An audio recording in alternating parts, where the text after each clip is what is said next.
Crowds has not prevented Tottenham from piling up the honours in recent years. The last couple of seasons have been unrewarding, but now after a run of 23 games without defeat, they prepare for this cup final in an atmosphere of boisterous confidence. Hands between the legs. The boxing wouldn't impress Cassius Clay, but it releases high spirits. Now let's have a little less talking. A little less talking and a bit more work. Up we go then, come on, the movement! Move! Eddie Bailey, the coach, curtailing the comedy. Movement! Presumably, if they played at Twickenham, Chelsea would have no chance. 12! Bailey, once a great inside forward with the club, now sets out to be a great driver. 19! He uses the rugby passing to sharpen reflexes and timing, keep the players active. The eventual error amuses the players more than Bailey.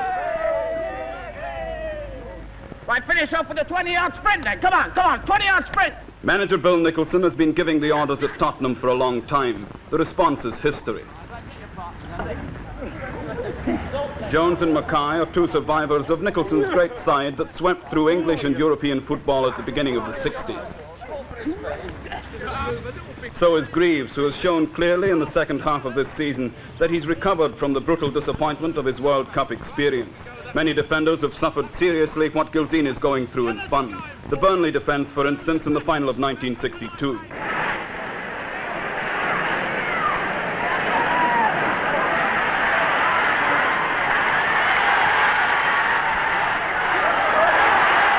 Who would bet that he won't do the same sort of thing on Saturday?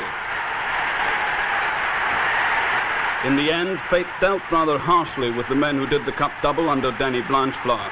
John White was killed by lightning, Maurice Norman was forced out of the game by injury, Bobby Smith drifted into obscurity. Dave Mackay is still very much around, a symbol of Spurs' success on and off the field. His Thai business is thriving, but football is a full-time occupation. In spite of having broken the left leg twice, he remains a key figure, especially to Nicholson. Cliff Jones is a butcher, but he's been cut up rather a lot himself lately, and the after effects of injuries are likely to keep him out of Saturday's team. Greaves, a genius on the football field, is a sensible success in business. A pipe-smoking executive, he would say. He enjoys mocking himself. He insists that commercial involvement has not blunted his ambitions as a footballer. Certainly his skills are undiminished, and the greatest of these is, of course, his murderous finishing. While other forwards thunder irrelevantly, he shoots to kill.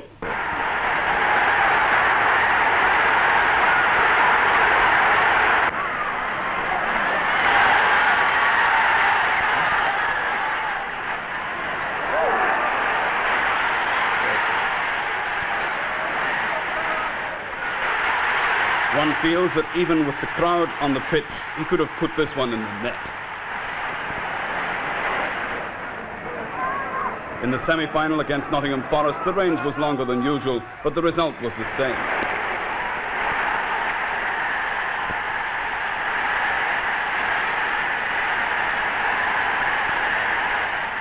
Nicholson was within reach of greatness again. Could this Spurs side match their predecessors?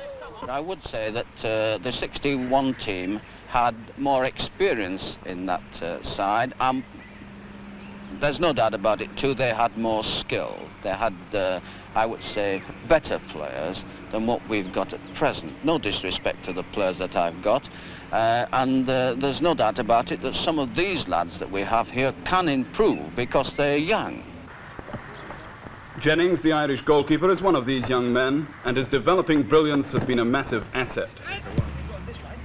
Industry, determination and strength have given Frank Saul a major role after years as an extra.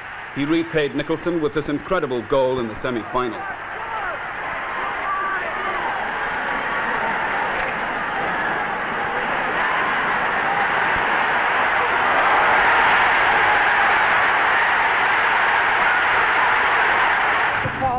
Nicholson invested more than £120,000 in Mullery and Venables, over £90,000 to bring Mike England to White Hart Lane. The new solidity in Tottenham's defence owes much to England, the most accomplished centre-half in British football. But will all Spurs' skill be enough to overcome Chelsea? This is very difficult to say, because I would say that we're pretty similar in many respects, although the players are different. It's going to be a very tight game, very tight indeed, and there might easily be a replay. The achievements of a great past and the possibilities of a great future are bridged by Dave Mackay. How real are the possibilities?